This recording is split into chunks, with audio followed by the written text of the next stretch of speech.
cepat hafal, tidak lupa-lupa. Ya. Ada orang-orang tertentu yang Masya Allah hafalnya cepat, bukan mau ingat, mau lupa susah.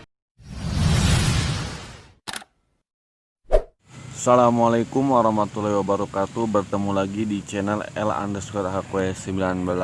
Nah, di sini saya akan membawakan kepada kalian yaitu bagaimana cara kita agar tidak mudah lupa dan mudah menghafal. Nah, akan dibawakan oleh Ustadz Adi Hidayat. Selamat mendengarkan. Pertama, ada empat sifat hafalan. Empat sifat hafalan sebelum kami terangkan caranya. Satu, ada orang yang cepat menghafal, jadi begitu disampaikan cepat hafalnya. Ya. Dan sulit lupanya. Sulit lupa. Jadi cepat hafal, sulit lupa. Lambat lupanya. Satu, ini yang bagus. Yang kedua, ya, lambat hafalnya, tapi lambat juga lupanya. Jadi ingatnya lama, setelah nempel juga susah lupanya. Yang ketiga, cepat hafalnya, cepat lupanya. Baru dihafalkan begini, oh hadis nomor sekian, keluar dari masjid lupa lagi. Bisa ya. Yang terakhir ini yang agak repot. Lambat hafalnya, cepat lupanya. Sudah ditulis-tulis ya, begitu dihafalkan, langsung lupa. Ini yang berbahaya ya. Anda pilih mana di antara yang empat ini? Nah, cepat hafal, lambat. Kalau bisa cepat hafal, tidak lupa-lupa. Ya.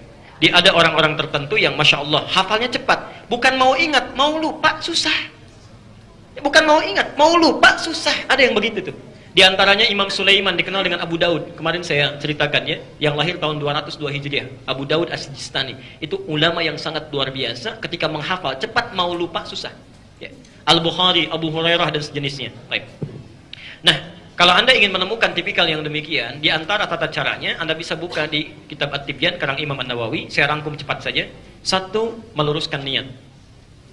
Meluruskan niat saat mau belajar.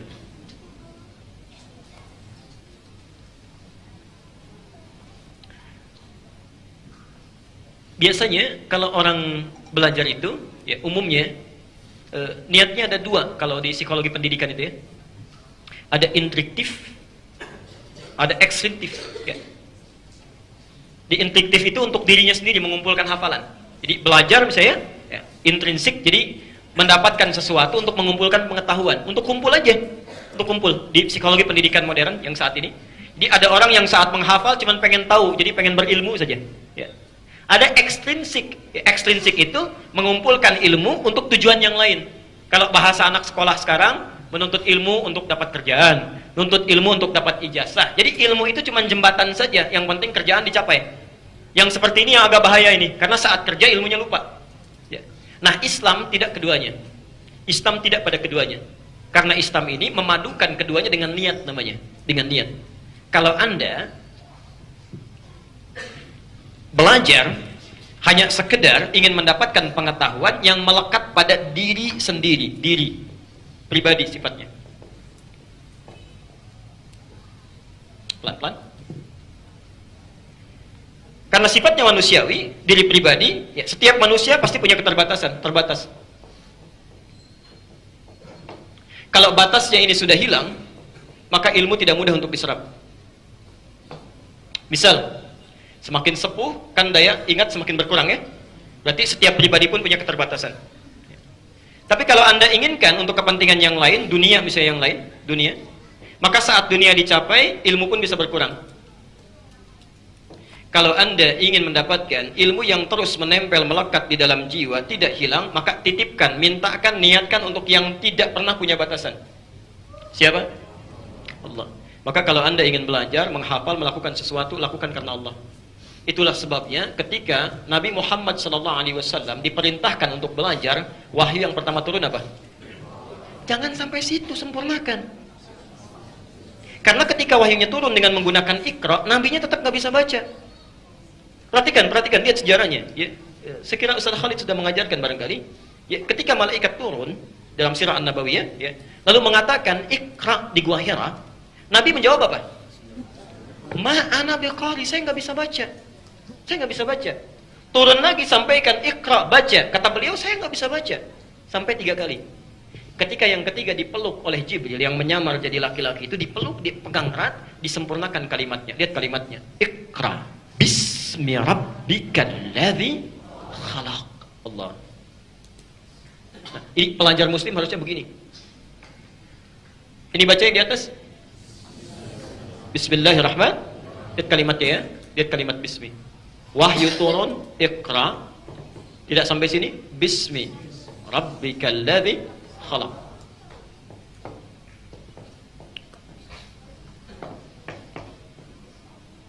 Satu, dua, tiga. Perhatikan sini.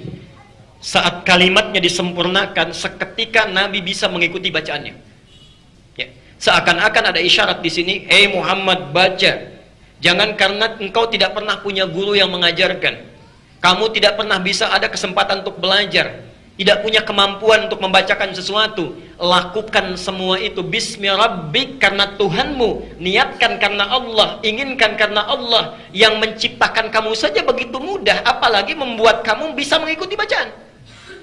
Maka ketika sesuatu dilakukan karena Allah, Nabi yang tadinya tidak bisa mengucapkan bacaan itu ditanamkan oleh Allah Qur'annya dalam dirinya. Maka turunlah Quran, dibacakan oleh beliau, baru bisa membaca. Ikra, ikra, ikra, mengikuti bacaannya.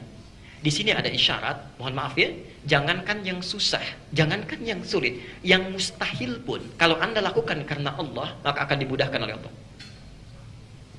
Saya usia sudah 70 tahun Pak, kayaknya kalau untuk menghafal Al-Quran, sudah hilang kesempatannya, apalagi Qurannya setebal ini misalnya. Anda 70 tahun, ada yang 82 tahun nggak bisa baca, nggak bisa nulis, cuman mendengar saja, 2 tahun hafal Quran. 2 tahun hafal Quran. Anda yang bisa baca, bisa nulis. Masya Allah. Masa sudah 2 tahun belum hafal-hafal juga? Ya. Sampai kapan? Ya, lihat sini. Karena itulah, kalimat bismi dalam ayat Iqra, baknya menggunakan alif begini. Lihat. Cuma ayat ini, yang kalimat baknya menggunakan alif. Sedangkan kalimat bismillah yang lain, bismillahirrahmanirrahim, baknya nggak ada alifnya. Jadi kalau di mushaf Anda tidak ada alifnya, itu salah itu mushafnya. Keliru tulisannya, harus ada alifnya. Karena tanda alif ini menunjukkan peristiwa bahwa alif itu menunjukkan panjang, sesuatu proses yang panjang. Ya. Umumnya kalau harokatnya ba, ada harokat kasrah, bi, itu alif nggak ada. Kalau ada ya wajar, tapi alif nggak ada. Karena alif itu biasanya menunjukkan satu makna, huruf yang dibaca a panjang. Ada huruf ta begini, dikasih alif begini, baca ta. Ada huruf fa, dikasih alif, baca fa. Selalu a panjang. Kok bisa yang ini harokatnya ba, kasrah, tapi ada alifnya?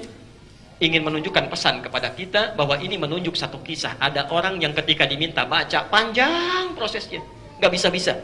Tapi ketika dilakukan karena Allah, begitu cepatnya. Saking cepatnya, pengen cepat dikuasai. Ya.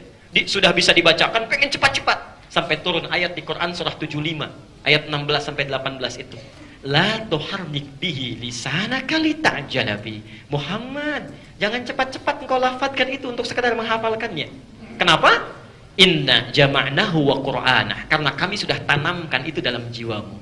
Orang-orang yang mengingat, menghafal karena Allah, dia tidak akan capek mengingatnya. Allah yang akan tanamkan apa yang diingatnya dalam jiwanya.